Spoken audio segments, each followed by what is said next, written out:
I could feel the dirt underneath my fingernails. My hair had that greasy, oily feeling every time I ran my hand through it. And I knew I would wake up tomorrow morning with at least one new pimple. I hadn't showered in 4 days, but here I am, sitting at this very fancy dinner table. A family had invited my group over to their house for some homemade dinner, and we had just spent a full day volunteering at a nonprofit moving furniture. So we looked and smelled bad. I remember this white tablecloth because it was a beautiful white tablecloth, and I couldn't focus on the dinner or the conversations because all of my focus was on not staining this white tablecloth. Every time I spoke, I would tilt my head slightly away, just suddenly hyper aware of my breath. Every time I'd lift the fork up to my mouth, I tried to do it without lifting up my upper arms because I felt self-conscious. That dinner lasted for 2 hours, but the feeling of wanting to disappear lasted a lot longer. I wasn't unhoused, but for 1 week, I was at a summer service program that simulated it. That meant sleeping on gym floors, packing up every morning, getting one shower for the entire week, all while doing acts of service in the humid and hot summer heat. One of the days, my team hosted a community event, and I was in charge of the hygiene table, handing out soap and other toiletries. I remember thinking that the food and the water at other tables would run out first. I was wrong. The toiletries ran out first. Afterwards, I struck up a conversation with one of the people there. He was holding this bag of shampoo and body wash, and in the middle of our conversation, he looked at the bag and he said, "Thanks for this. This will make me feel human again." That comment changed me. Like this little bubble I'd been living in for 15 years popped. Hygiene wasn't just about smelling good. It was about dignity. After that week ended, I got to go home, take the longest shower ever, brush my teeth as many times as I wanted, and most importantly, sleep in a clean bed with fresh sheets. But I knew I needed to do more because I could do more. So I did what anyone else would do if they want to research a new topic. I watched YouTube videos till 2 a.m. And one of the first things I found out was that this issue of not having access to soap, toiletries, and other products has a name.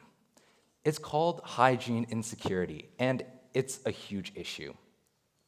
Federal assistance programs such as Supplemental Nutrition Assistance Program, known as SNAP, and Women, Infants, and Children, known as WIC, don't help cover the costs of soap, shampoo, toothbrushes, toothpaste, other hygiene products. Additionally, when people think about donating, they think about donating food and clothes, which are so important, but they often don't think about donating what a person needs to feel clean, feel confident, and feel human. A national survey done by the Harris Poll found that 1 in 3 low-income Americans cannot afford basic hygiene necessities. Additionally, it found that around half of those families had to choose between buying food and buying soap. This means families are literally choosing between staying clean and staying fed, threatening their health and confidence. So, I decided something needed to be done. Today, I'm the founder of CareKit Community, a student-led nonprofit organization that distributes hygiene products to those experiencing hygiene insecurity. We have 10 chapters across the US and 1 in Brazil, and we've distributed products to over 2,500 people. And while we have made a huge impact, I'm telling you this today because 4 years ago, I didn't want to stain a white tablecloth. It turns out you don't need to be 60 and the CEO of a Fortune 500 company to make a difference. You don't even need to start a nonprofit. If you want to make a difference, here are 3 things I learned. 1, pay attention to discomfort. Many people ask, what are you passionate about? If you were to ask me that 4 years ago, I would not have said hygiene. Even today, I don't wake up thinking, I am deeply passionate about soap. Carrot Cake Community did not start because I found my true life's passion. It started because I felt uncomfortable. I sat at a dinner table for 2 hours with this white tablecloth, and the mental energy it took just to sit there feeling like I wanted to disappear was something I had never experienced before. Attention to how you're feeling now is powerful. Notice your discomfort. It may help you understand the discomfort, depression, anger, anxiety of others. Pay attention to it. Sit with it. Let discomfort become a guide.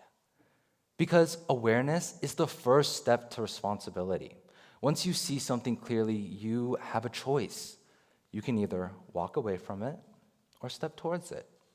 And the moment you decide to step towards it, even just a little, is where my second point comes in. 2, expect resistance from yourself. Your brain will start negotiating, especially if you're doing something new, something unfamiliar. Expect pushback. You'll tell yourself, who am I to do this? Who do I think I am? How will I embarrass myself? That voice sounds reasonable. It sounds rational, and it's normal, but it's fear dressed up as logic. When I was first sending out emails, I reread them over and over and over again, just scared. When I was first going to dental practices to ask for toothbrushes and toothpaste, I rehearsed my lines in the parking lot all the time. And when I was first creating my Instagram, I was, again, scared. Imposter syndrome's real. But I asked myself, what's worse? No one ever knowing this issue exists or posting imperfectly. So I posted, and I kept posting, and slowly I grew more confident. So expect pushback, but push through, bringing me to my third point. 3, start small. In the beginning, I wanted my hygiene packs to have everything a person needed for a full 2 months. So shampoo, conditioner, razors, toothbrushes, toothpaste, deodorant, feminine care products, everything. But I soon realized that was not how it worked. We needed to grow first. So I started with toothbrushes and toothpaste, and that was enough, because starting with something is better than waiting until you can do everything. I see this a lot with students who want to start Carrot Cake community chapters. I know how easy it is to get overwhelmed by logistics. Many of them ask, what if I don't get any donations? What if I can't make a full care kit? I usually tell them to start at one school for 1 week, and it's okay if you don't make a full care kit, because these small actions compound. They build momentum. You don't have to change the world in one day. You just have to take one small step today. Small actions, even if they don't turn out well, are the first step to making an impact. So, what's something you've noticed? Maybe it's feeling nervous about a TED Talk. Your hands are shaking, your breath is tight, your heart is racing, and realizing just how hard it must be for someone with anxiety.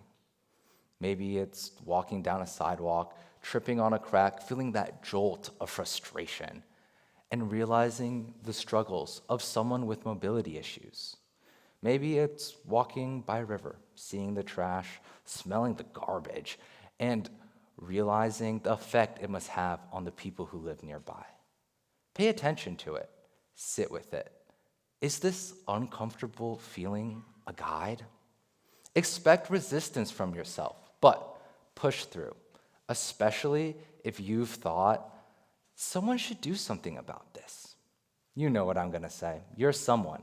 But start small. Take one step. Call that friend who has anxiety. Volunteer to clean up the river. Report that crack in the sidewalk. Because these aren't just small things. These are things that remind people and communities that they're seen, that they matter, and that they're human.